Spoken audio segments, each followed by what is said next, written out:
আসসালামু আলাইকুম, welcome to আজানস mamma's blog. আমি সঞ্জিদা ইসলাম চলে এসেছি আরেকটি নতুন ব্লগ ভিডিও নিয়ে আপনাদের জন্য। আশা করি আপনারা সবাই ভালো এবং সুস্থ আছেন। আল্লাহর অশেষ রহমতে আমরাও ভালো এবং সুস্থ আছি। তো আজকে ছিল ঈদের কয় নম্বর দিন, ষষ্ঠ দিন আর কি।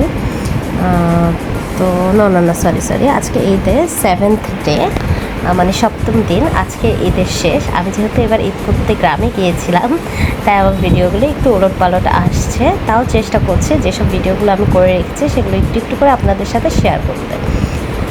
তো আমরা আজকে চলে যাচ্ছি বঙ্গবন্ধু মিলিটারি মিউজিয়ামে। আমি যেহেতু টঙ্গীতে থাকি, ওইখান থেকে আমার কোথাও আসতে গেলে অনেক দূর হয়ে যায়। তার জন্য যখনই দেখা যায় যে আম্মার বাসায় আসি, তখনই আমার ছোটো ভাইকে নিয়ে এদিক ওদিক একটু ঘুরে বেড়াই। কারণ এখান থেকে অনেকটাই কাছে হয় সব কিছু, যেহেতু এখানে বাড্ডায় আমার আম্মার বাসা। তো আজকে আমরা চলে যাচ্ছি, আমি, আম্মু এবং লিওন, আমরা তিনজনেই। আর আজান তো খুব এক্সাইটেড, কিন্তু বাইরে প্রচুর গরম ছিল এবং আমরা যে পাঠাওটা নিয়েছিলাম সেখানে এসিটা গাড়ির ভিতরে খুব একটা লাগছিল না। তো যাই হোক, আমরা চলে এসেছি বঙ্গবন্ধু মিলিটারি মিউজিয়ামে। তো এই যে এখানে টিকিট কেটে নিচ্ছে আমার ভাই।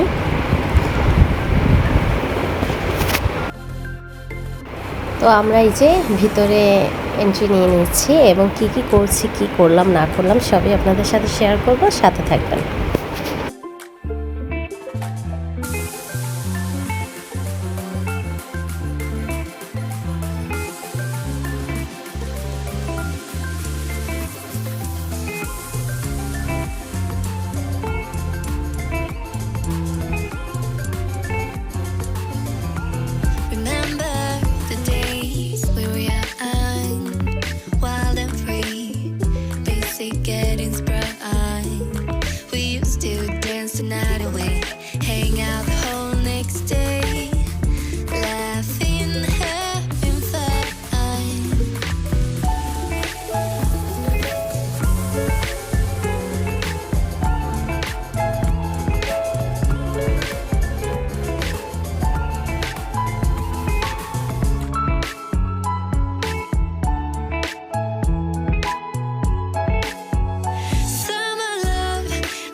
আমার কাছে এই জায়গাটা দারুণ লেগেছে।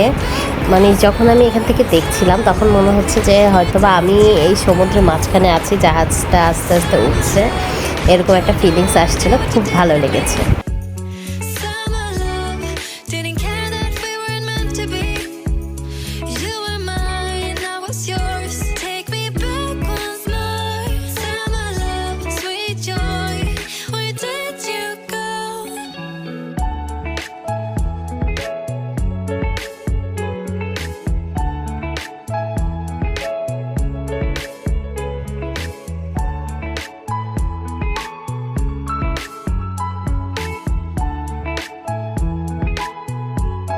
আমরা এখন সাবমেরিনে উঠে গিয়েছি।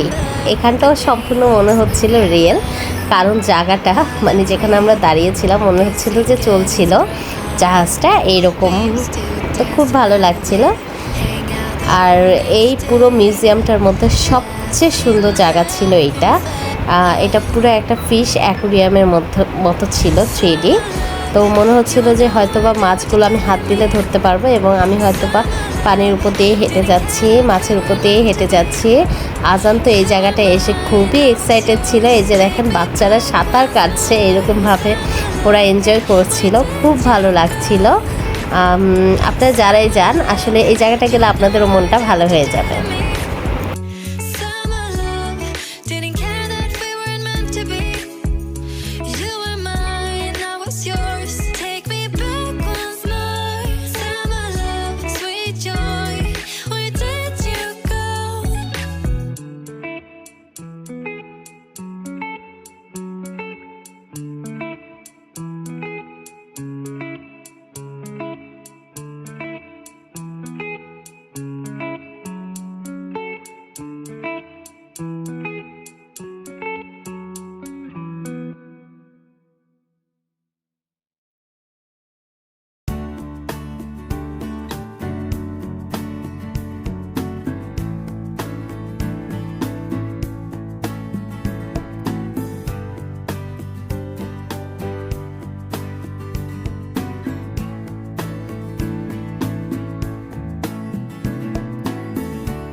সব কিছু খুব সুন্দরভাবে চলছিল, কিন্তু হঠাৎ করে যে এমন একটা পরিস্থিতির শিকার হব সেটা বুঝতে পারিনি। কারণ এই ফার্স্ট টাইম আমার দেখা এরকম। আসলে আমি ভিডিওটা নিতে পারছিলাম না, কারণ কারো এই সিচুয়েশনে ভিডিও করাটা ঠিক না। শুধু আপনাদের জন্য হালকা একটু ক্লিপ নিয়েছি। আসলে এখানে হঠাৎ করে একটা বড় ধরনের সিক্রেট তৈরি হয়ে গিয়েছিল, ফ্যামিলি মেম্বারদের মধ্যে মারামারি শুরু হয়ে গিয়েছিল শুধুমাত্র একটাই কারণে। সেটা হলো যে ছোট একটা বাচ্চা হারিয়ে গিয়েছিল। বাচ্চাটা তার মামার কোলে ছিল, কিন্তু ছোট মানুষ হয়তোবা হুটহাট করে দৌড় দিয়ে এদিক ওদিক চলে গিয়েছে, মামাটা খেয়াল করতে পারেনি। তো কিছুক্ষণের জন্য তারা একটু দৌড়াদৌড়ির মধ্যে চলে গিয়েছিল বাচ্চাটাকে খোঁজার জন্য, কিন্তু একটু পরে বাচ্চাটাকে পেয়ে গিয়েছিল। কিন্তু তারপরেও তার বাবা খুব বেশি সিনক্রেট করেছিল, মামাকে মেরেছিল, তারপর এমনকি তার ওয়াইফকেও মেরেছিল। লোকটা হয়তো বা খুবই বদমেজাজি স্বভাবের ছিল, না হলে এরকম একটা প্লেসে এভাবে সিনক্রেট করার কোনো মানেই হয় না। তো আমরা আসলে এরকম পরিস্থিতির শিকার এই ফার্স্ট টাইম এমন একটা প্লেসে। তো এখানে যে আর্মিগুলো ছিল ওনারাও কন্ট্রোল করার চেষ্টা করেছিল। লোকটা তাদের সাথেও খুব খারাপভাবে একটু বিহেভ করেছিল। কি আর বলবো, কিছু কিছু মানুষের রাগ কন্ট্রোল করতে পারে না, কিন্তু হয়তো বা পরবর্তীতে যে সে ভাববে যে সে কী কাজটা করেছে সেটা ভালো হয়নি, এরকম আর কি। তো যাই হোক, আমরা যারা আসলে রাগ কন্ট্রোল করতে পারি না তাদের আসলে প্লেস বুঝে একটু হলেও রাগটাকে কন্ট্রোলে আনা উচিত, না হলে মানুষের সামনে একটা সিনক্রেট সৃষ্টি হয় এবং নিজে ফ্যামিলি মেম্বারদেরকে এখানে ছোট করা হয়। আর উনি যাদেরকে মেরেছিল তারা সবাই তার খুব কাছের মানুষ ছিল, আপনজন ছিল, তারই শালাশালি, তারই ওয়াইফ ছিল এখানে, যাদের গায়ে সে হাত পর্যন্ত তুলেছিল, এবং গালাগালি মারামারি তা তো আছেই। তো যাই হোক, চোখের সামনে এমন আনএক্সপেক্টেড একটা ঘটনা দেখে একটু বলেই ফেললাম আপনাদেরকে এই বিষয়ে। আর এই যে আমাদের ঘোরাঘুরি প্রায় শেষের দিকে, এখান থেকে আবার চলে যাব আমার কাজিনের বাসায়, মানে জনেস আপুর বাসায়। আজকে আমাদের দুপুরে ওইখানেই খেতে বলেছে, দাওয়াত আছে। তো আমরা সব বোনরা মিলে ওইখানে যাব। আর আমি আজকের দিনটাই লাস্ট আছি আম্মার বাসায়, কালকে আমার বাসায় টঙ্গীতে চলে যাব। তো এই জন্য আসলে একটু ঘোরাঘুরি করে নিচ্ছি, কারণ ওইখানে গেলে তো আর বের হওয়া হয় না। আমার হাজব্যান্ড খুবই বিজি থাকে, আর ওইখান থেকে আসলে কাছে ধারে ওইরকম কোনো প্লেসও নেই যেখানে একটু ঘোরা যাবে শান্তি মতো। এই তো আমরা চলে এসেছি এখানে ওয়েটিং রুমে, এখানে ওয়েট করছিলাম। এখানে পাঠাও কল করা হয়েছিল, পাঠাও আসবে আর আমরা চলে যাব আর কি। তো তারপর আবার কি করলাম, একটু তিন নম্বর ফ্লোরটায় উঠলাম। ওইখানে উঠে একটু যে ফোর্স এরিয়াটা ছিল, এয়ারফোর্স এরিয়াটা, সেটা একটু দেখে নিলাম। এটা তখন অফ ছিল, তো আমরা দেখতে পারিনি। তো আমি আর উঠেই একটু ঘুরে দেখে নিলাম, যেহেতু সব কিছু দেখেছি এটা আর বাকি থাকবে কেন, এই আর কি। তো চলে এসেছি আপুর বাসায়, এসে খেতে বসে পড়েছে। আপু এখানে চিকেন বিরিয়ানি এবং ডিমের কোরমা করেছিল। আপুর হাতে ডিমের কোরমাটা আমার খুব ফেভারেট, আমার খুব ভালো লাগে। এই যে আমরা এখানে আড্ডা দিচ্ছি, আড্ডা দিতে দিতে আপনাদের কাছে বিদায় নিয়ে নিচ্ছি। আপনারা সবাই ভালো থাকবেন, সুস্থ থাকবেন এবং আমার চ্যানেলটাকে একটা সাবস্ক্রাইব করে দিবেন, লাইক করে দিবেন। আল্লাহ হাফেজ, আসসালামু আলাইকুম।